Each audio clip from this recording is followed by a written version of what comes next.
And so that's where this passion for me kind of sparked, is in doing the wrestling show and the segment at the end, Finding Tomorrow.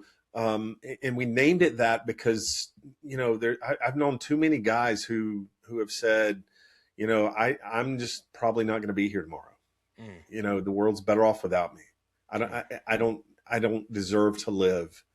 And you and I both know that in the gospel, there is hope for tomorrow. There's hope for finding tomorrow. There's a reason to find tomorrow. And that's why we named it that. And we kind of started there, and we branched out into just truly doing men's ministry on that show. And so you're listening to Real Men Talk with Anthony Curnutt and Kyler Sal, a podcast designed to challenge, encourage, and equip men to live out biblical masculinity and become strong leaders in their homes, churches, and communities. What's up, guys? Welcome to Real Men Talk. Today, I am starting a new series, and I'm so excited for you guys to be a part of it. I am a part of a thing called Men Like Us on Abundant TV. And today, I've got Jody Powell with me, who is the host of Men Like Us. He's on every one of the episodes, and I am so excited for you guys to meet him. Jody, how are you? Anthony, what's up, buddy? I am so excited to be here, man. Ready to do some real men talk. Yes. And so, this series coming about, we've been doing Men Like Us for 5 months now or so. Yeah. I think we've been talking about it. I remember Rob coming to me, I don't know, it's probably a better part of a year ago. And he's like, man, I'm really thinking about doing something, Rob and I have kind of grown a relationship, which anybody who knows Rob has a relationship with Rob. He's just one of those guys. I love him. He's a great dude. And so he come to me. He's like, I'm thinking about doing this. I want you to be a part of it. And I was like, sweet. And so, but we have been in full swing. We have recorded 5 episodes.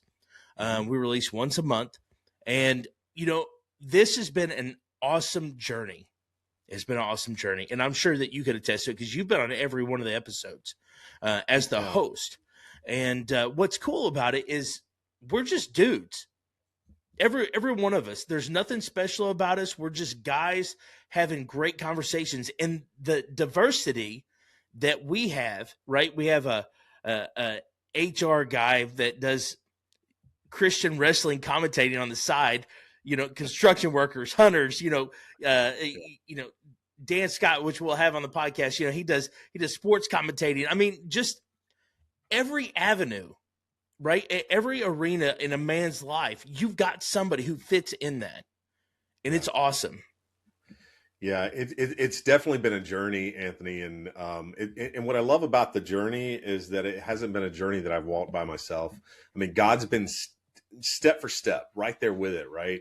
And, as we come to get to know other men and really understand a little bit about their story, a little bit about how they communicate, the things they struggle with. Here's what I love about it. You mentioned some of the guys. Joey is another one, Joey Deese, who is a pastor in Rock Hill. And I told Rob from the beginning, I really don't want any pastors. Yeah. And I said that because I don't want somebody on here preaching, well, you should do this and you should do that. Joey came along and he's like, dude, I struggle with this so much. I don't even have an answer for you. And I'm like, that's my guy. Yeah. That's my guy. That's what we're talking about. Because if I struggle with something, you're going to pick me up. If you struggle with something, I got you. Here's how I got through that. And that's how that whole dynamic of the last 5 episodes, the first 5 episodes have been with Men Like Us. It's like we're talking about topics that men don't want to talk about, right? That we struggle with. We suffer in silence. And, if one of us struggles with it, the other is like, hey, here's what I did. Here's how I got it. Here's how I got through. Here's how God pulled me through this and what God did for me. That's what's really exciting about it. It is. And, speaking of that, the last episode that we recorded, I was on, and, it was on anger. Yeah. And that episode, I'm going to be real transparent for a moment, was really difficult for me. I don't know if because it really is something that I have struggled with my entire life. And, what I like about it is from the content creator side, it gives me an opportunity to be vulnerable about tough subjects that guys can relate with. Right. Mm-hmm. I have an opportunity. I know that if I get on there and I act like I have it all together, I'm not doing anybody justice. Nope. Right? Nobody. And That's right. so we get on there and we're very vulnerable. We're just honest. You know what I mean? And everybody has been that way. Right. And Right. it is so cool because we really do, even though Joey's a pastor, I love Joey. He's awesome. Then you got Ryan, who's a college professor, and I mean, these guys, they're just so down to earth. They're so, and they love Jesus and they love men's ministry. And it is a great combination. And so why don't we start talking about a little bit about the conversation that you and Rob had that really, like I said, you kind of spearhead this thing, and you put a lot of work in. Let's talk about that. Yeah, Rob came to me, and I've known Rob for several years. And like you said, when you get to know Rob, you're just one of Rob's guys, and we just hit it off right off the bat. And ironically, I met Rob through my other passion, which is professional wrestling, and I'm sure we'll dive into that a little bit because there is a tie into the gospel and professional wrestling, even though it sounds like there isn't. But we had a wrestling show on Abundant. I was working with an organization, Wrestling for Christ. We would do a weekly episode of professional wrestling, but also sharing the gospel as part of that show.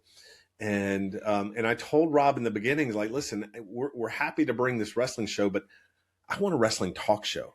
How would you like to have a wrestling talk show on Abundant TV? We'll talk about wrestling, talk about what's going on in the world of wrestling. At the end, we'll do something that I had a passion for at the time and still do, which is a segment called Finding Tomorrow. And it was focused on men's mental health and men struggling and men particularly getting through this craziness that Christian men have to deal with in a very broken world, right? And so that's where this passion for me kind of sparked, is in doing the wrestling show and the segment at the end, Finding Tomorrow. And we named it that because, I've known too many guys who have said, I'm just probably not going to be here tomorrow. The world's better off without me. I don't deserve to live. And you and I both know that in the gospel, there is hope for tomorrow. There's hope for finding tomorrow. There's a reason to find tomorrow. And that's why we named it that. And we kind of started there and we branched out into just truly doing men's ministry on that show. And so Rob and I got together and I'm like, Rob, I want to do more. Like I would love for the wrestling show to be an hour. Right now it's 30 minutes, Monday nights, 7:00, Abundant TV. and I'd love to do more. I'd love to have more time. Like I could do a half hour on wrestling and we could do a half hour on just men. And he's like, I've got a better idea. Let's have a men's show. Let's do a brand new show. I've been thinking about this, been talking about it. God's finally just just fed up with me and is pushing me forward to do this. And it just clicked. I was like, oh, I'm in 100%. Now, I'll tell you this, because I said this, I did a revival service a few weeks ago at a church here in South Carolina, and I was very transparent about this show. Because when Rob told me the idea, immediately I was like, yes, I'm in. I'll do whatever it is. And I started thinking about marketing. I started thinking about putting a Facebook page together. I started thinking about the guys we're going to have on, the topics, all of these things that I'm doing. And I forgot to do one thing. Pray. I didn't pray about it. Yeah. I didn't talk to God and suddenly it kind of became a show for me, right? It was Jody minded. And in the first, and it was even through that first show that we did in December, it did well. The numbers were well. It had a lot of streams. It reached a lot of people. I was personally disappointed that it didn't reach more. Yeah. I wanted more and I wanted more and I wanted more. And God said, doesn't matter what you want. Yeah. And at that moment I realized I never asked God what he wanted out of this show. Yeah. Because it was, and I didn't do it intentionally. I didn't do it nefariously. It was just, I was so excited about it, And so I paused, I stopped, I prayed, really poured into it. And God changed my mind. He changed my mindset. He showed me flaws in some of the things that I was thinking about that I was too proud to see. They were my ideas. They're perfect ideas. They're good ideas. They're going to work. And then God said, no, and here's why. Yeah. And so he shifted my mindset from, a me focus to a kingdom focus. And since then, I mean, episodes 2 through 5 have grown, hundreds, not tens of thousands of streams every time. Our last show, this 5th show we did on anger, had over 107,000 streams. Yeah, that's great. Which is amazing. It is. For a new show that's only on once a month. There's not that consistency of a weekly show yet. It's once a month. We have to go out and really hype it up again, get people, oh yeah, I forgot about that show. That comes on the third Wednesday on Abundant TV at 8 p.m. Right. And so right. And so, we have to do, and God's just blessed it, because I've stopped thinking about what this could do for me, what this could do for, for you guys. And I've started thinking about, what is this going to do for God? Right. And he's taken it and he said, now we can run. Yeah. Now we can run, Yeah. And it really is. It's truly amazing to be a part of, because my heart, and you and I personally, we don't talk a whole bunch, but my heart is discipleship, right? Discipling men. Right. And, Real Men Talk exists to equip men to become godly leaders of their homes, communities, and churches. And I truly believe that these authentic and raw conversations that we are having through men like us is doing exactly that, right? If it wasn't, I wouldn't be a part of it. And so to see God moving, 107,000 views. It's incredible. It really is incredible. On Abundant TV, this is I really don't really know how to express, God is clearly doing something, and that's really the only avenue, really the only way that you could put that, is that God is clearly doing something, whatever the future holds. And I believe it's got stuff in store for us. It is exciting. And I cannot wait for the testimonies to start flooding in. Yeah. Of men being like, hey, I listened to this episode, and and I hear guys all the time, because I tell everybody about it, right? I work with a whole bunch of guys. Anybody that'll listen to me, I'm like, listen, you guys got to go check this thing out. You've got to go check it out, and man, it's exciting, and it's cool to see, anybody who knows Rob, and hopefully we'll have him on the podcast. He's a different cat. Right. And that's not a negative thing. I love the guy. I do. He's a different cat. He is definitely a visionary. Right. And to see him want to get in this arena, right? Because this is different than what he's used to. Mm-hmm. It by itself is a God thing. Yeah. Right. And it's cool, and I'm glad that hopefully that we've had some influence on him. Maybe that's where this ended up at. Ever since I've known Rob for a few years now, that's my heart. Of course, that's Jason's heart. I've known Jason for a few years. That's your heart. Men's ministry and talking to Dan. That's his. And everybody who's involved. We all have one common goal, and that's to reach men for Jesus Christ. Right. And that's powerful. It is. It's powerful, and it's so needed, because you and I both know, we've talked about this. I've talked about it on the show. Men don't like to talk. Mm-mm. We don't like to share. We don't want to talk about our feelings. We don't want to talk about our childhood. We don't want to talk about, the root causes of the way that we behave. It's just, and some of that's ingrained in who we are, and some of that's learned in our society. And that's just kind of, I think anger, that show, I keep coming back to that show. It's one of my favorite shows, because I think, and I said it in the beginning of the show, anger is that one emotion that men are allowed to have. Yeah. We're expected to have it. The world tells us, yeah, it's okay if men get angry. That's just being a man. That's just standing up for something. And that, that's just part of who you are. And, and the Bible doesn't disagree in saying that we shouldn't get angry. That's right. The Bible simply says not to sin in your anger. That's right. And so, you know, and that in and of itself is the difficulty for a lot of men. How do you not sin when you're so angry? Yeah. And you know, it really comes in intentionality. And I loved what Ken said. Ken Dotson, who was on the show, that was Ken's first show. He did Ken great. is a great friend, a 20-year veteran of professional wrestling. So Massive. Ken, massive, like just, and brother, I'm gonna tell you something. That is all hard work. Yeah, I believe it. It's all hard work. Yeah. There's no enhancements there.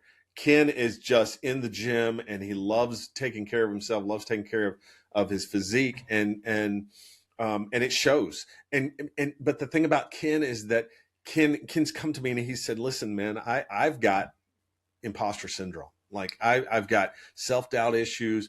And you want me to be on the show? I'm like, yes, I want you to be on the show. That's why I want you to be on this show, because you're a dude. That's You're right. just a dude, man. You have the same things that you struggle with, the same things that we do.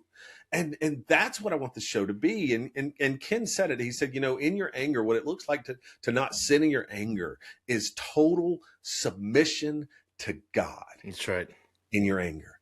And it just, I mean, that just right in the head. Yeah. Here's what I love about men like us. All 5 episodes, I've learned so much.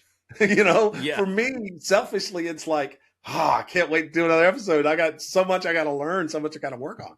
And that's what I want it to be. What I want it to be for men when they watch it is like, oh, wow, you know, these guys struggle with the same thing I do. And yeah, I hadn't thought about that verse in that way and how God can come in and support me in that way. And oh, that sounds like my story. And so it's relatable, and it's something that I think really brings to the forefront the antidote to what I call suffering in silence. Mm-hmm. And that's what we do. Yeah. We suffer in silence all the time. Yeah, one of my favorite parts, which I've only been on 2 episodes, so I've not had the pleasure of recording with everybody. Which we should totally do one time. But have you ever heard the term "so heavenly minded you're no earthly good"? Yeah, yeah. You know, I'm sure there are people that come to mind whenever I say that. Right? Sure. There is no people like that on there. No. Right? Everybody very down to earth. Everybody's we're just dudes.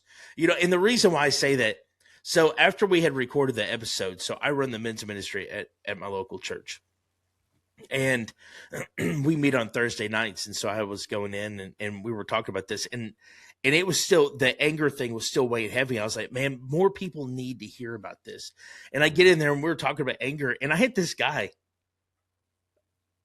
I was kind of floored. Like I really had to catch myself. You know what I mean? And he's like, I don't know what you're talking about. And I was like, what do you mean? He's like, I've never even been, this guy's 70 years old. He's like, I've never even been in a fight. I was like, you were in the military. He's like, I don't know what you're, I was like, listen, here's the thing. You're not the norm. Yeah. Just understand that. Let the rest of us have our conversation. You know, the holy guy sitting over in the corner, you know, I may have been a little bit mean, but you know, the holy guy sitting over the corner, you just stay there, let us have our conversation. Cause that, you know, and we don't have guys like that on here.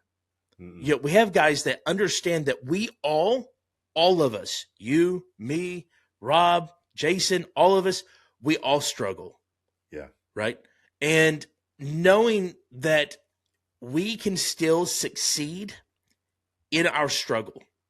Mm-hmm. Blake Maddox, a guy that I was telling you about before he started recording, he just spoke and he said something that was really hit hard to me. He just had this new book that released. It's called Monsters Live in the Dark. And yeah. Awesome. Oh, dude, it's good and it's powerful. But he was talking about, you know, he was kind of mentoring this guy who wanted to be a pastor, and this guy was really struggling, you know. And he said he was praying about it. And he said, God, he said, I don't understand. This guy he is saved. He is filled with the Holy Spirit. He loves you. He is on his way to heaven. Why is he struggling? Right? Even in this, like, what is the struggle? And he begins to talk about these monsters in the dark, you know, and the fact that we, you know, when you look at Peter, Peter had monsters in the dark, right? Peter struggled. Peter's my guy. Mine too. I tell everybody, when people ask, like, what's your favorite historical biblical character? Mine's Peter, because he gives me hope. Yeah. 100%. But when you look at these guys who, Peter clearly loved Jesus. Yeah. And yet he struggled, right? All of them. When Jesus was hanging on the cross, they all got scared and left. We all struggle. It doesn't mean that you don't love Jesus. It doesn't mean that you're not saved and going to heaven. It doesn't mean that you can't be a good leader. It means that you can still struggle and have an opportunity to work through them. Yep. That's what that means. And we're not supposed to stay in our struggle, right? But that's not what we're saying. We are defined by our struggles. We are defined by our storms, right? The things that we go through, they will show our character, right? We have an opportunity to show the world who we are through our storms. Right. Yeah. Yeah. And when you're talking about that and not staying in your storm and how to get through that, man, I went right back to Exodus. I went right back to the Israelites, the desert, and they got stuck in their storm. Yeah. Couldn't get out of their own way. I mean, and that's a lot for me. A lot of situations where I find myself really struggling is because I just don't get out of my own way. That's right. I get too much into my head. I try to do too much. I try to go too fast. I forget to stop and consult the one who's leading me, right? And if I would just stop and think and pray and listen, be still and know that I am God. Don't go 90 miles a minute. That's my speed, man. That's what, especially if it's something like this where I'm really passionate about. Let's go. Boom. I'm out. We're going. Same way. Let's go. But stop. Yeah. Be still and listen. If I did that more in my life, I'd be so much better off than I am right now. It's funny you mentioned that because I was talking about, I was speaking at a church. I don't know. It's been a few months ago now, but when I was talking about Peter, and the thing about Peter is everybody gives him a hard time about rebuking or about denying Jesus, right? But when you look at him, he was doing exactly what you were just talking about. When he told Jesus, I would die for you, I would go to prison for you, he meant it, right? Absolutely. What did he do? 100%. Yeah. What did he do when all the centurions came? He pulled out a sword. He cut off the dude's ear. Like he had picked a fight. He knew he could not win. Yep. And then Jesus was like, stop it. Right? You moron, I'm putting it in Anthony's terms. You moron. This is not what we're doing. Right. And Peter's going, I could just see him with that sword in his hand going, well, what am I supposed to do now? You know what I mean? And then they take Jesus and he's going, wait a minute. Like, you are my everything. Like, what is happening right now? And then he's standing there and I could just picture him watching this scene of Jesus being beat and stuff like that. And this girl comes up and be like, aren't you one of them? He's going, what? No. You know what I mean? And then now he's stuck in it. Right. But it's like, just like what you said, if we would all just stop and just pray and listen, if he would have listened to begin with, he would have known what was happening. Right. Jesus told him, but we are so quick. We were so quick to just, and that's not always a bad thing. It's not always a bad thing.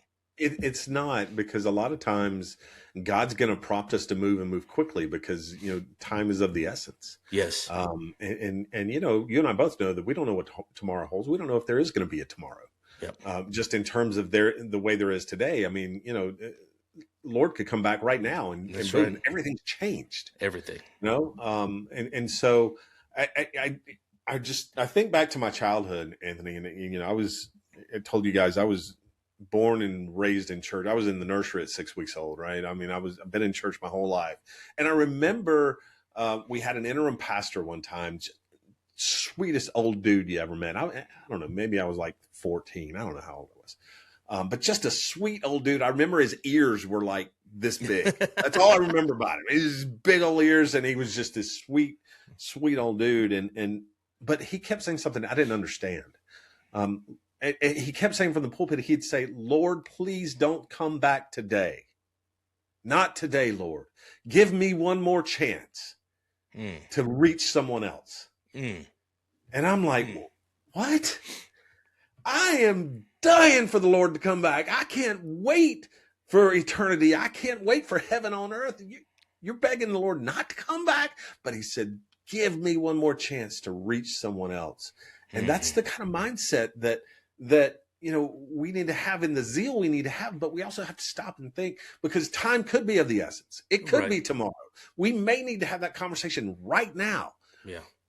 But we can't just go off half-cocked and have it. That's right. We got to be led by the Spirit. I love that you brought up Peter in the garden and the whole ear thing, because I used that in a message one time, comparing that to Psalms 139 with David. And in Psalms 139, if you read through that, David's talking about all of the enemies of Christ and how he's surrounded by the enemies, and his pure hatred. You could feel the hatred that David had for God's enemies. He says so. He says, Lord, I hate them with a perfect hatred. Yes. And I'm thinking, that's Peter. That's that dude. Here we go. We got kindred spirits. But then David, he did something Peter didn't do. He said, search me, Lord. Search my heart. And if there's anything that is in my heart that's going to prevent me from doing what I'm supposed to do in your will, then bring it to light. Yeah. Peter didn't do that. Peter's like, I love you. And by the way, Peter must be a terrible swordsman, right? I mean, dude's standing right in front of you, and all you get is his ear? Come on. We say you could clearly tell he was a fisherman because he was going for his neck and missed. He got his ear. I mean, come on, man. That's funny. But what's cool about this story, not to just linger here, but what's cool about this story is, even though Peter's failure here, right, and we can get into his redemption plan and all that good stuff, but God used that same zeal, that same passion, that same fire, that same, right? He used that same person because of his zeal, because of his character and all this stuff. He built the church on his back. Absolutely. Right?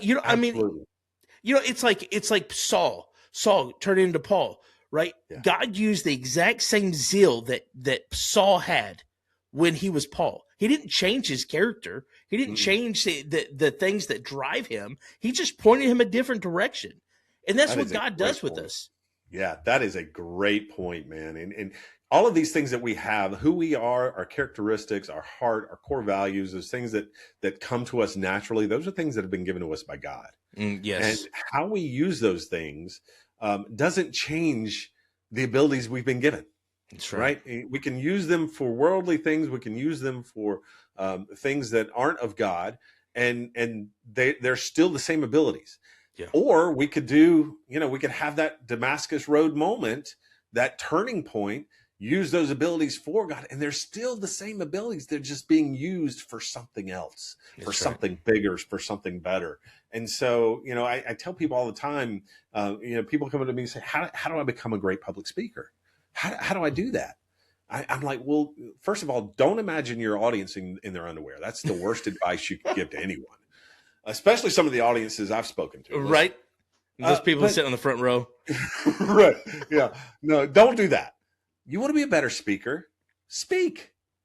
That's the only way. I mean, there's no magic formula. And it's and those God-given abilities, those are all true. If you want to improve, you want to sharpen those things, use them. Now, how do you use them? What do you use them for? If you really want them to be sharpened, if you want them to be progressed, if you really want to understand what God has planned for you, use them for the kingdom.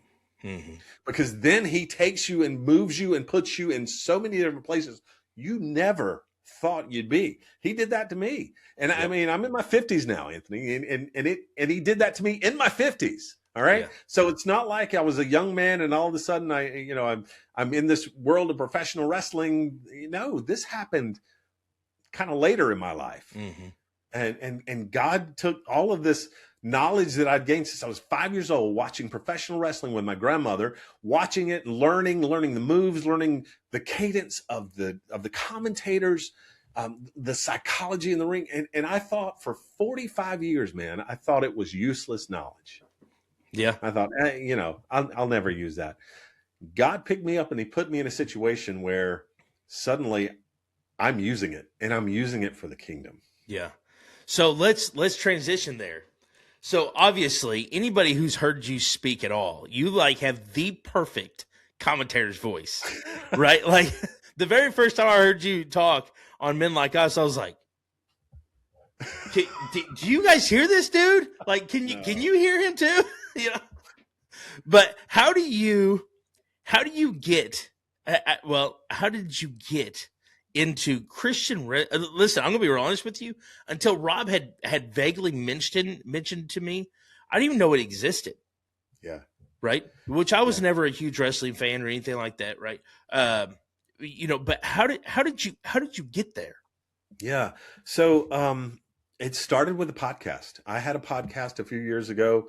It was called the Quotivation Podcast, and I love quotes.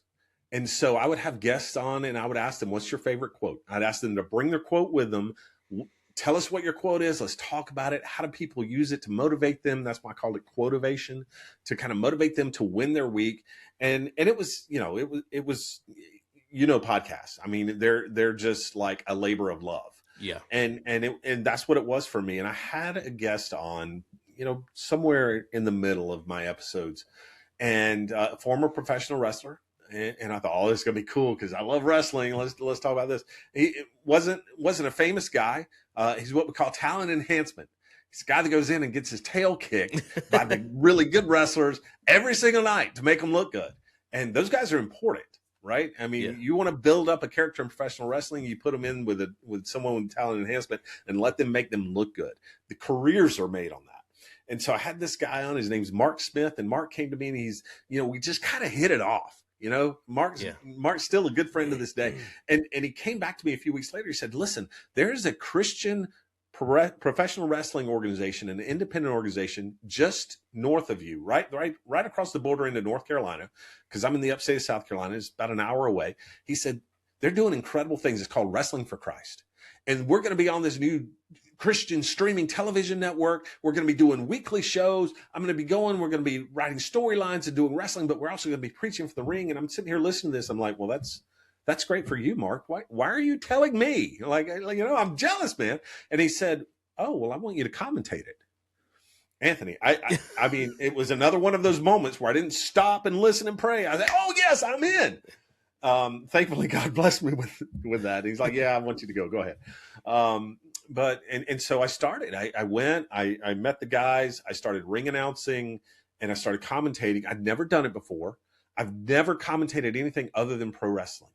And people said, well, how did you do it? Because, I've heard similar things, like you've got the voice for it, and you've got the moves and the cadence.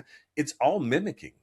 Like, I grew up on this stuff. I listened to great commentators like Gordon Soley and Bob Caudle and Tony Schiavone and Michael Cole. I've listened and learned from these guys that do it every week, and I just mimic it, and God's just given me this ability to be able to do that and recall all of what I thought was this useless knowledge. Suddenly I'm using it to kind of bring the show to life, to tell the stories, and then also have an opportunity for us to share the gospel, which we would do every show. During intermission, we would have someone speak, whether it was a guest preacher, a speaker, one of our guys giving their testimony.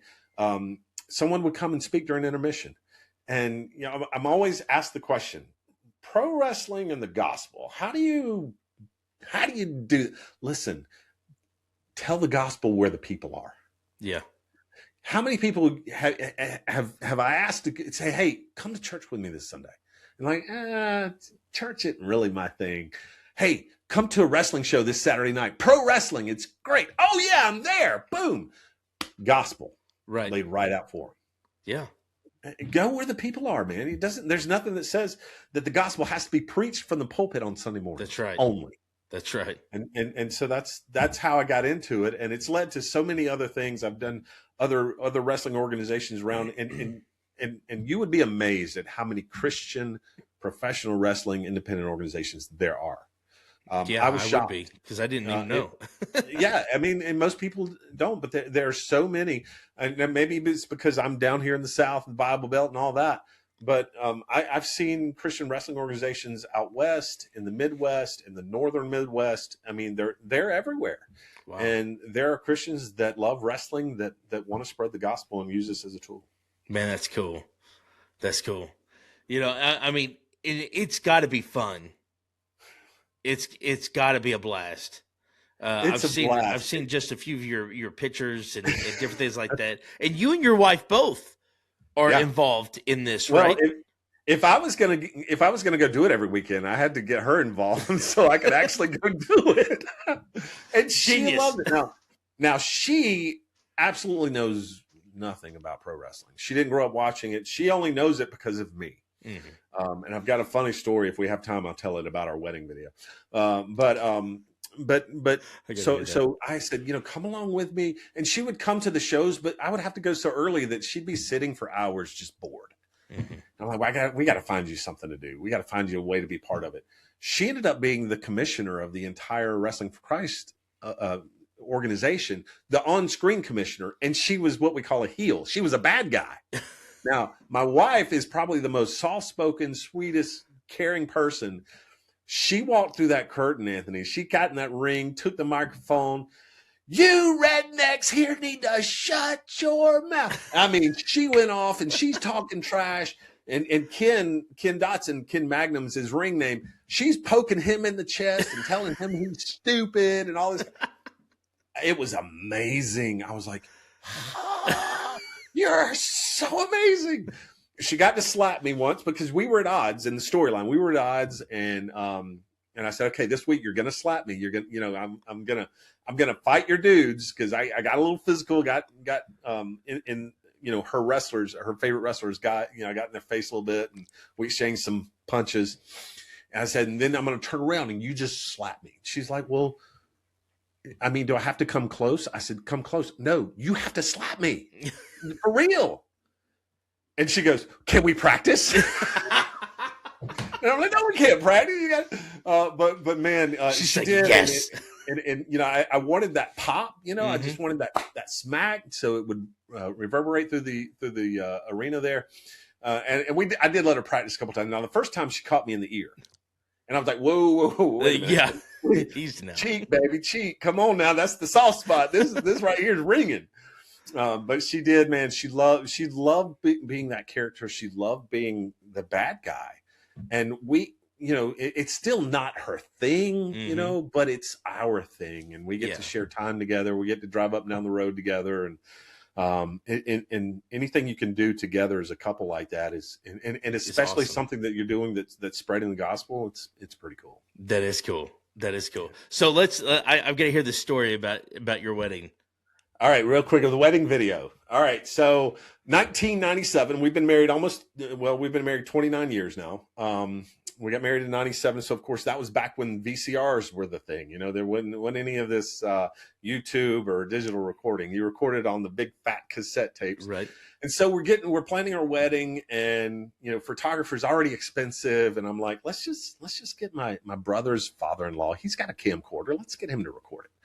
And she's like, yeah, okay, that's fine. And so we did, and he did a great job. I mean, just set up perfectly. I mean, did a really good job. He hands us the tape. My wife loved watching our wedding video. She would watch it over and over and over again. And she's like, oh, did you know that so-and-so was at our wedding? I'm like, yeah, okay. I don't know who so-and-so is. So she would just watch it day in and day out. And so at the time, of course, being a professional wrestling fan, this was the time where you had the Monday Night Wars. And what the Monday Night Wars was, two wrestling organizations. You had the WWF, which is now WWE, and you had WCW. And they were battling for ratings. They were on opposite channels, Monday nights, 8 till 11. So in that time, that meant you programmed your VCR to record one while you watched the other one. And then you go back and you watch, right? Yeah, you know where I'm going with this. Yeah. One Tuesday morning, I get a phone call at work. You recorded over our wedding video with wrestling. And I'm like, I'm sorry, you can't come to the phone right now. Let me take a message. Click. He's like, yeah, I'm out. No. I get home, dude. And she is spitting fire. She's mad. I pop that wedding video in and push play, and there she is, just beautiful as ever, right there at the front of the church. She starts walking down the aisle, and all of a sudden the tape goes fuzzy, and then it's Ric Flair walking down the aisle, and I'm like, oh, that's amazing. So, and here's the worst part, Anthony. The only copy. the only copy of the wedding. We can't go back and watch our wedding video because I taped over it with wrestling. Listen, that story is only funny like for the last couple of years. That's how long it took for her to get over that. And I bet you still have not lived that down. No. I'll carry that to the grave. Yes. Well, this has been a great conversation, and I want to be respectful of your time. And Jody, I want to say thank you for all that you do for men like us. Right. You really do spearhead it. Of course, you host every episode, and you put in a lot of work. And so it has been for me. It's been an amazing experience, and I can't wait to see what God's going to do with it, where it's going to go. Yep. And you know what? As long as we're reaching men, it doesn't even matter, right? Right. I don't care where it goes. As long as we talked about that 107,000 streams. If one man watched it and gave his life to the Lord, that's a success. That's it. Worth every bit of it. 100%. And so, man, it really is. So what I want to do is I want to give you. I know we're kind of pressing on time. I want to give you just a few minutes. I want you to plug whatever you want, whether it's what you're doing, whether it's Men Like Us, whatever it is, I want you to just spend the last few minutes doing that. Oh man, I appreciate that. Yeah. Men Like Us every third Wednesday on Abundant TV, 8 p.m. If you don't know Abundant TV, go to your Roku, go to Apple TV, your Amazon Fire Stick, go to your device, your Play Store, your Apple Play Store, Google Play, whatever it is, search for Abundant TV, download the app. It's incredible Christian programming 24/7. But every third Wednesday night at 8 p.m., it's Men Like Us. You can find all of our episodes on demand on that Abundant TV app. That's Wednesday night. Every Monday night at 7 o'clock, it's Falls Count Anywhere. We can talk wrestling. We can talk a little men's mental health as well. Me and my good buddy Mike Buchanan, who's out in Phoenix, Arizona, we host that show. And then finally, go to the Men Like Us page on Facebook and like that. Follow us. You'll get some inside information. You'll get upcoming episodes. You'll get to hear from some of the guys. And then if you want some of our guys to come speak at your church or your men's group or whatever, send us a direct message on Facebook. We'll get that set up. Dan Scott is all over the place speaking. I do some speaking. I know, Anthony, you've hosted events. Let us know. Let us come be part of your event. Yeah, absolutely. That would be, phenomenal. It would be really cool is if we were able to do like a Men Like Us conference. That would be cool. And hashtag goals right there. yes. But absolutely. And what's cool is when you get Men Like Us to come speak at your men's conference, men's group, whatever it is you're getting a real deal. Yeah. Right. You're not gonna get fake guys that's gonna come in there and some whitewashed, sermon that's going to be taught every, that they spoke 100 times, right? You're gonna get the real deal. And, and I love that. And so Jody, again, I want to thank you. Also we'll have all this stuff in the show notes, right? So all the links and everything we'll put in the show notes and all that good stuff. And so, you as listeners, if you've got any questions, for me, email me, realmen@palaceofpraise.com. Check us out on the internet, www.realmenministries.us. Check out the book, Framework for Biblical Masculinity. And as always, I want to end it in prayer. Holy Spirit, thank you. Thank you for what you're doing in the lives of men. Thank you for Jody, our friendship, his leadership, Lord, and what you're doing in Men Like Us. I ask you, Lord, to bless him, Lord. I ask you, Lord, bless the ones, whoever's listening to this, Lord, that you will equip them and encourage them to become the leaders that you have called them to be, Lord. That everything that we do, every word that is spoken will bring glory to your name and that we can further your kingdom. In Jesus' name, amen. Amen, brother.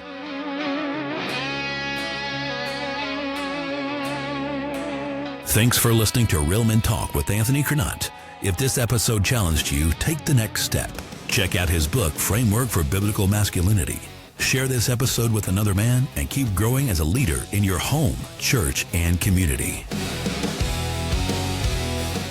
This episode was edited and produced by Real Men Studios, LLC, helping podcasts sound as good as their message.